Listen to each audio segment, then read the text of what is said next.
Hey, Maguire, What do you want to know? do you know a man called Peagram? Can you describe him like on the telly in the cock shows? He's an English archaeologist. I know the man you mean if he's the one. What do you think this tool is used for? I told you. Lifting drains. Can you tell me where I'd find Peagram? No, I can't, 'cause he's not here now, but if I sees him, I'll ask him. Do you know what Peagram was doing in the castle? Digging for buried treasure. Jewels and gold and skeletons, like in the films. Do you know anything about Peagram's dig? He wouldn't let me anywhere near it. I offered to help, but he chased me off. I didn't want to see his smelly old hole anyhow. Did anyone from the village work at the dig? Peagram brought some students and bums with him. He reckoned no one in Lochmarn would know what to look for. The only local guy who worked for him was Sean Fitzgerald.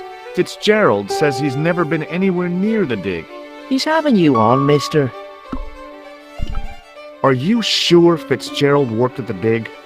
Oh yes, it was him all right. Would I tell a lie? Well, he denies it. I saw them together only last night. I wish you'd told me that sooner. What were they doing? Peagram gave Fitzy a box. He didn't look too happy about it. I knew it. But how am I going to persuade him to part with it? Break his fingers. Nah, I couldn't do that. I could. Thanks for the offer, kid, but I'll try a more subtle approach. Chinese burns? What's Fitzgerald scared of? Everything and everyone. So I shouldn't have any trouble getting him to talk. He's a pushover. But don't scare him too much. Try the soft touch. Butter him up a bit. I heard that Peagram had found a legendary gem. That's right. It's been the talk of Lochmarn all week. You haven't seen the gem, have you? Hell no. I reckon Peagram made off with it. If I was him, I'd go to Amsterdam, chop it up and sell it. He could be living the life of Riley instead of digging holes.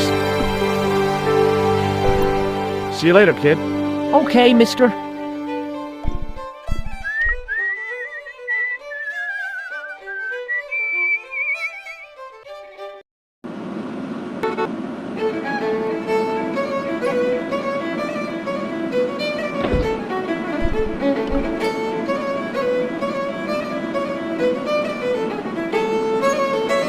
Hello. Maguire says he saw you working at the dig. What's more, he saw you talking with Peagram.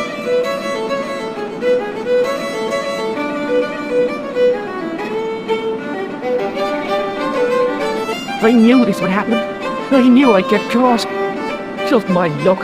Grasped up by a delinquent and a dimwit.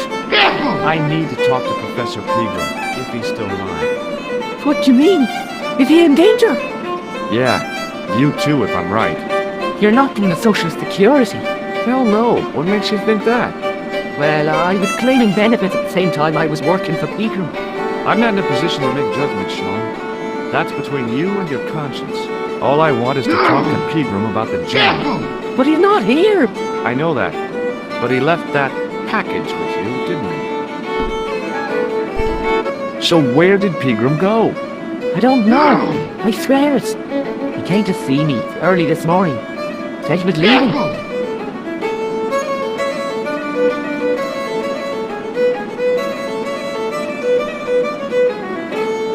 He asked me to give this package to a guy called Marquet. Show me what's in the package, Sean.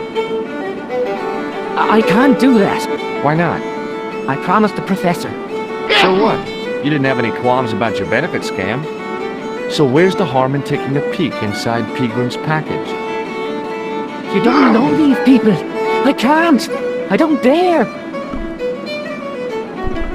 What did Peagram find at the castle? The entrance to an underground chamber. It was filled with earth and rubble. People had us dig it out. We uncovered a secret room, a hidden chapel. Did Peagram find the gem in the altar room? I don't know. He made us leave and wouldn't tell us why. Half an hour later he came out, white as a sheet he was. He closed down the dig and locked up the castle, sent us all away. From the sound of it, Peagram had discovered more than just the gem. This is your last chance to show me the package, Fitzgerald. I've been patient with you, but now it's time to kick ass. But he'll kill me! Who will? The man from Paris, Jack Marquet. Peagram told me if I gave him the package unopened, I'd hear no more about us. But if I double-crossed Marquet, I'd be dead. I'll deal with Jacques Marquet. Give the package to me. No, why should I trust you? I don't know who to trust anymore. I wish I'd never even heard of the Lochmarn gem.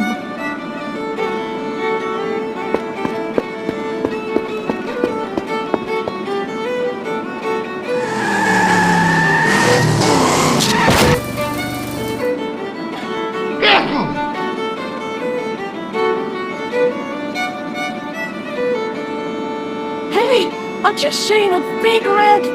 Get out of here, Maguire. Come back when you're old enough. What's the lad howling about? A big red sports car.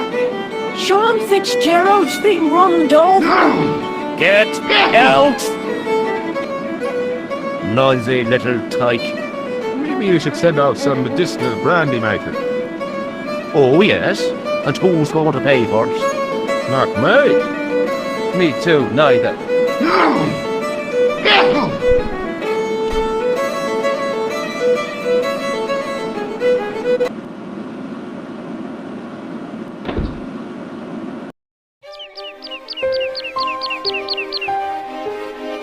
I was telling the truth about Fitzy, mister. Okay, calm down. Now tell me what happened.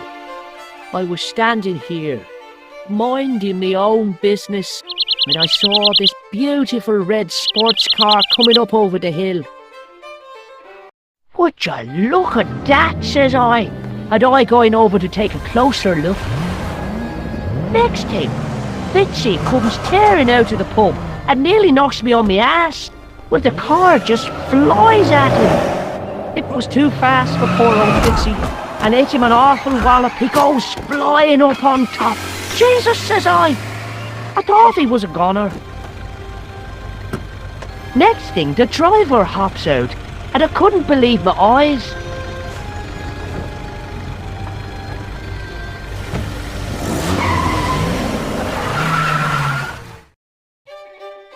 He was dressed like a bloody pixie.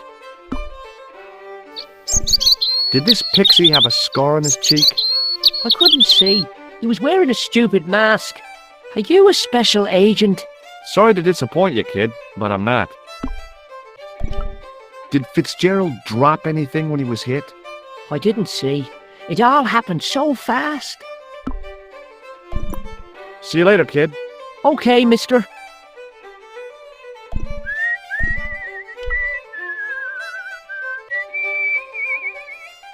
I pushed the switch down, but in doing so it snapped off in my hand.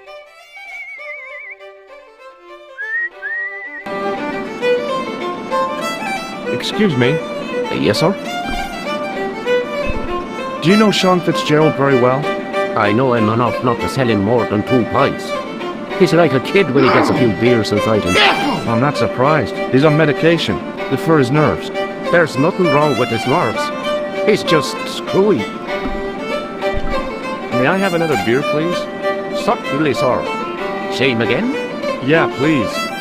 How is this stuff made? That's the secret of the master brewer, sir. Each barrel is lovingly manhandled in time-honoured fashion, suspended on skillfully tied ropes of the finest hemp, lowered into the cellar, utilising the forces of original gravity, like manna from heaven.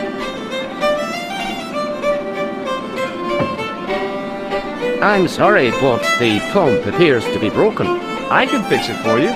I don't think so. This is a job for a professional electrician. Oh well, at least the glass washer is still working. It's not my beer, is it? Thanks.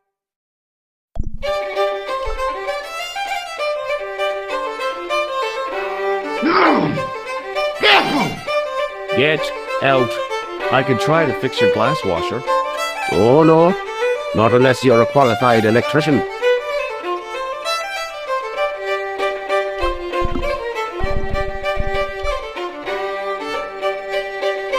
Excuse me. Yes, sir? It just so happens I'm an electrician. Check out my credentials. Well, no. Isn't that marvellous? Here's a house bedeviled with faulty wiring of a wayward nature. Here's you, an electric man, with a little plastic card to prove it. I still want to see what you can do before I let you touch me beer pumps. You can make a start on the glass washer.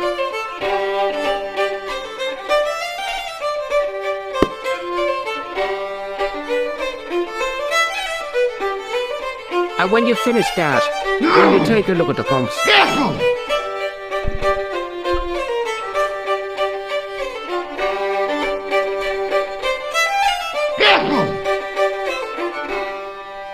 There was nothing physically wrong with the glass washer.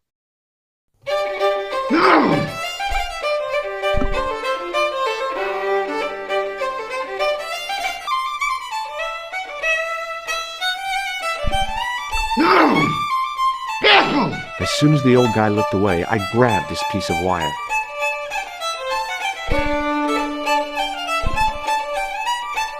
It was a short piece of wire, twisted into a rough circle.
Maybe not.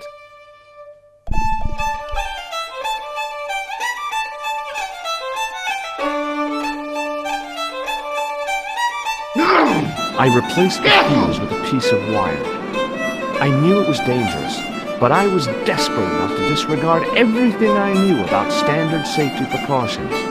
Excuse me, Mr. Leary. I fixed your glass washer, no problem. Bingo!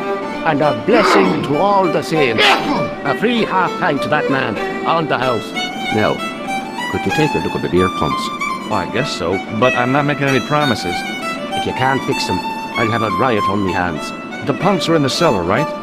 That's right. You'll find a flashlight down there somewhere.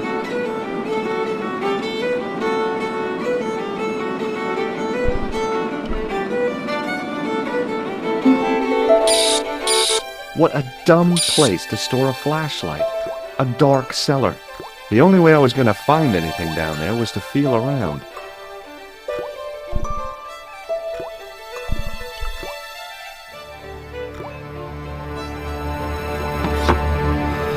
I pushed the lever and heard the grating of metal, but nothing appeared to happen.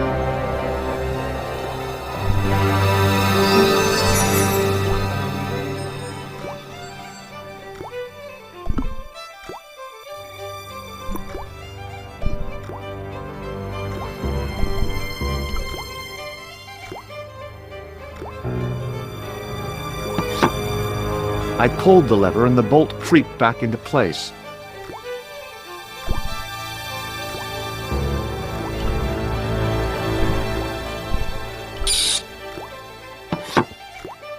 I pushed the lever and heard the grating of metal, but nothing appeared to happen.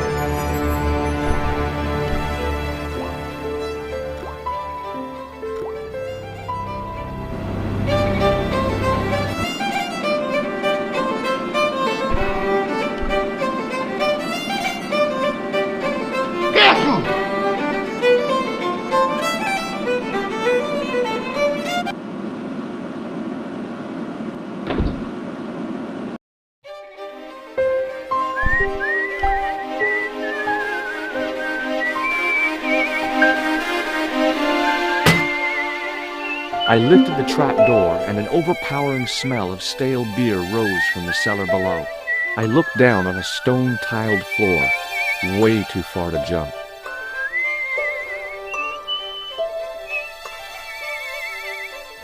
Excuse me. There was a nasty feeling in my guts I usually associated with light opera. It was calm. What's the problem? Did you see what happened here a few minutes ago? What was that? A man was involved in an unfortunate accident. I didn't see anything. What about the boy? He doesn't know anything either. The kid, well, you know how it is in these rural communities. Not enough genes to go round. I prayed McGuire had the sense to keep his mouth shut. Was the guy hurt bad? He is being taken care of, but he thinks he dropped a small parcel. You didn't happen to find it, did you? If I had, I would have taken it to the police. Of course. Thank you.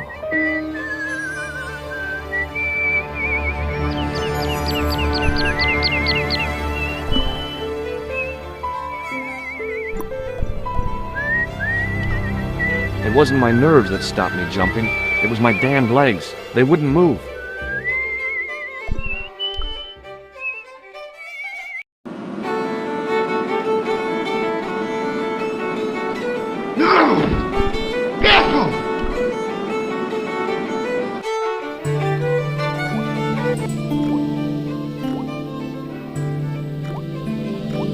Then I noticed a flash of light.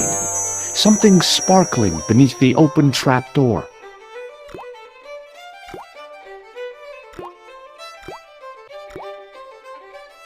It was Peagram's gem, all right. A large, uncut blue stone. As I held it aloft, I realized the fascination it could command. I guess I was already under its spell. Did you find it? What? Whatever you was looking for. Yeah. Listen, McGuire.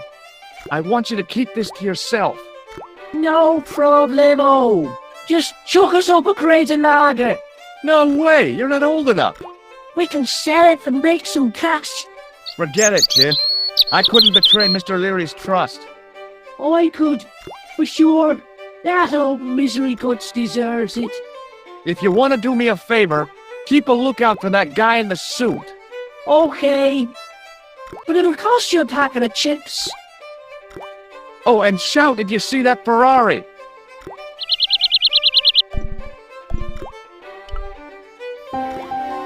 I searched the trash, but there was nothing useful there. It was a couple of paper sacks filled with trash.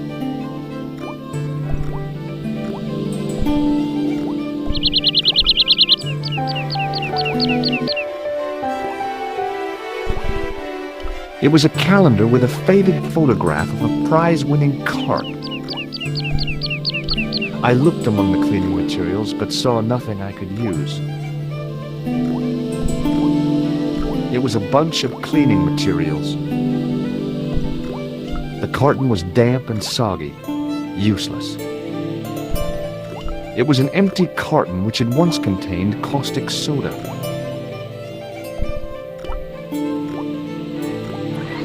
The faucet creaked, coughed, and spewed out a stream of rusty-colored water.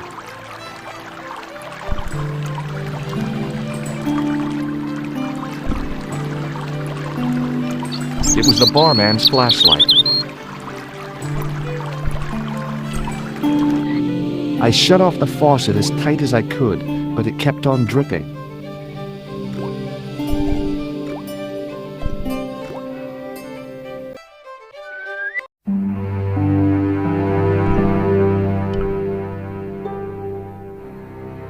Hi, it's me again. So I see. What now? Did you happen to see a red sports car down on the road? I caught a glimpse of a flash of red on the hill and heard the racket. Sure, it was an awful noise. A sports car, you say? A Ferrari, to be exact. A racing car? And what was it doing here? The poor fella must have been lost. The driver of the Ferrari was involved in an accident. Is that so? Yeah, he knocked somebody down outside the bar. What an idiot! How could a thing like that happen? He was traveling too fast. So fast, he ran right under the car. I mean, the car was traveling too fast. But you'd have thought the idiot could have heard it coming. Maybe you know the guy who was hit by the Ferrari. His name is Sean Fitzgerald. Oh, I know him all right. That's me nephew, the idiot responsible for the stacking of my hay cart. Was he killed by the car? Oh no, but he has been abducted. Well, that's a relief now. Aren't you going to look for your nephew? What for? From what you say, it's too late. Well, you could report the matter to the police. Better not. Besides, what could they do? Well, they could mount a search. They have only the one bicycle between them. In a question of superior acceleration, I'd put me money on the Ferrari. I think you ought to know exactly what Sean has gotten himself into. I'm not sure I want to know. But you're his uncle, his own flesh and blood. You're right, but what can I do? If I'm not here to guard it, some idiot might try to climb the haystack. What a moral dilemma. Stay here and guard this potentially lethal agricultural construction, or to go off in search of the prodigal nephew, the very man responsible for said hazard? It'll need some thinking about. Why, there's no problem. You're right. Why didn't I think of it before? We'll demolish the haystack. You don't have to demolish the haystack to go look for Sean. I'll stay here in your place and warn anyone who's silly enough to climb it. Madness! I think I should start me inquiries in the bar.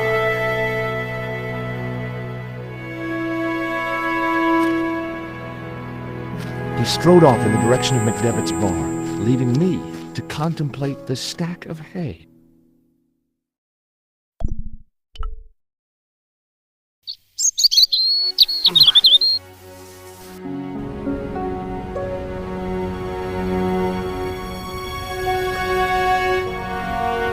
The stack of hay stopped, short of the top of the wall.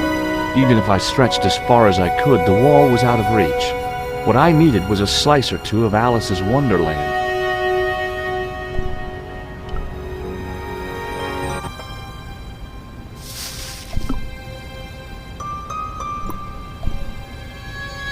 Above my head was a gap in the wall where the massive stones had fallen away.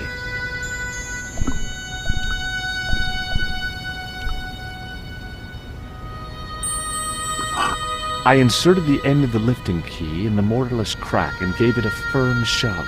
It remained lodged in the wall, jutting out to form a step.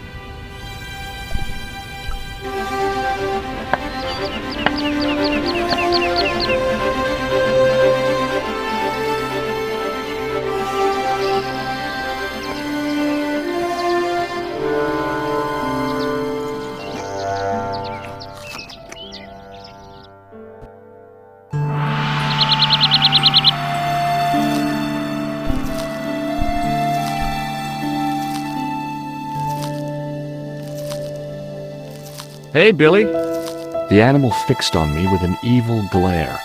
Behind the malice and resentment, there was a cool intelligence. How you doing, boy? I felt as threatened as I'd been by the assassin and his goons in Paris.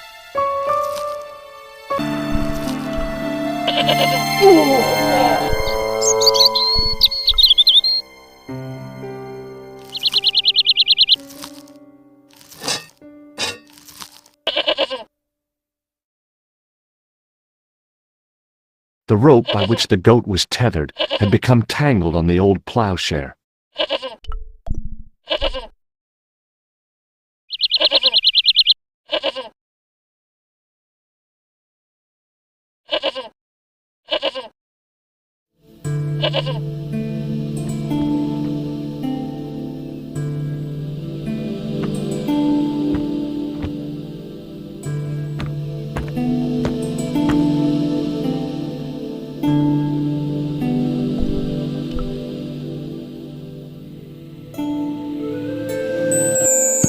The statue was too heavy to lift. It overbalanced into the sand.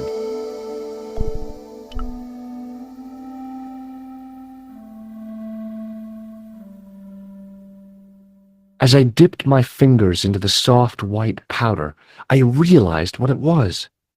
Plaster of Paris. I'd used it in kindergarten to make casts of animal paw prints. The only object on the table which interested me was a small sack. I reached into the sack, but it was empty.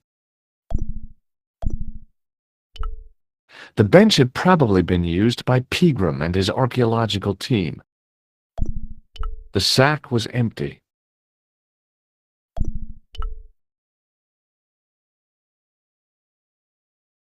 I tried in vain to move the panel.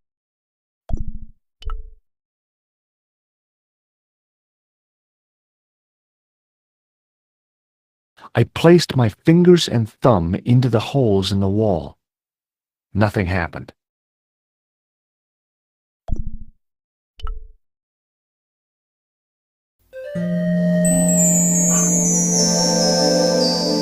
As I swung the stone upright, I noticed it had left a pattern of holes in the sand.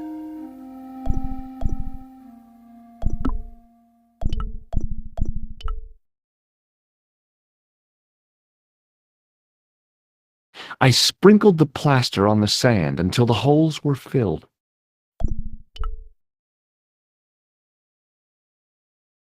I smoothed the plaster level with the sand. It was my first experience of home improvement. The man's arm lay across the towel, preventing me from moving it.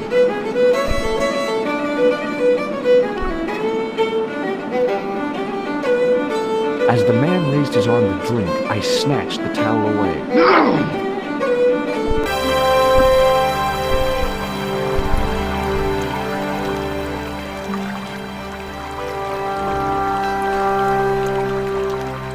The towel was already as wet as it was going to get.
The trickle of water was quickly absorbed by the plaster.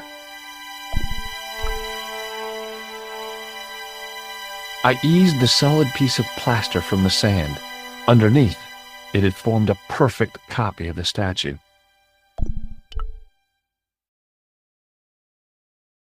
The hardened plaster cast fitted snugly into the 5 matching sockets.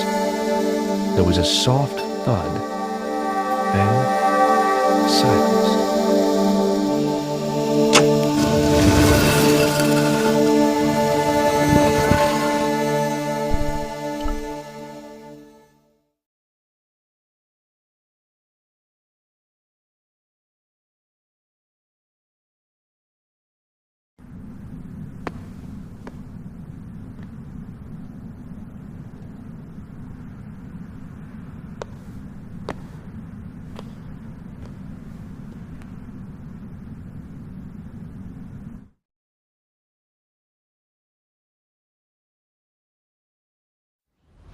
So, where did you stay last night? At McDevitt's. I got to drinking with Doyle and a couple of the guys. That explains why you look so ill today. Did you get any sleep at all? Not much. I had to share the room with another guy. Did he snore? Hardly. He was dead. Then Leary woke me in the middle of the night to help bail out the cellar.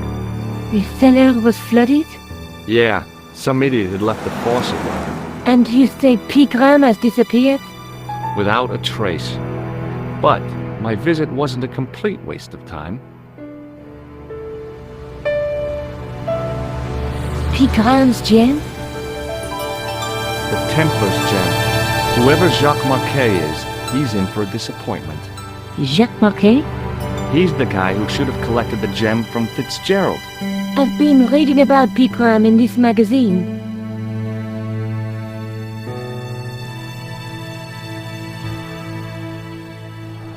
The media got its claws on it. Yeah, if I was his agent, I'd get him to lose the pipe.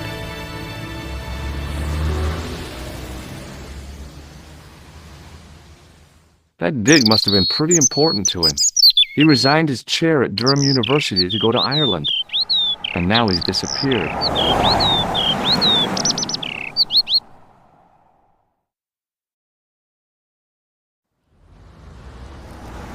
See what you can find out about Professor Peagram. I'll speak to the university. What are your plans? I want to find out who, what, or where Montfaucon was. All I've got to go by is the name and a picture of a hanged man. What do you know about Professor Peagram? I've seen a television program, Peagram's Past. He's written a book, The Crusader Families of Ireland. I can't sit here all day, much as I'd like to. Okay. Don't forget to look for Lobineau at the Krone Museum. And why don't you see if Rosso has heard anything? Okay.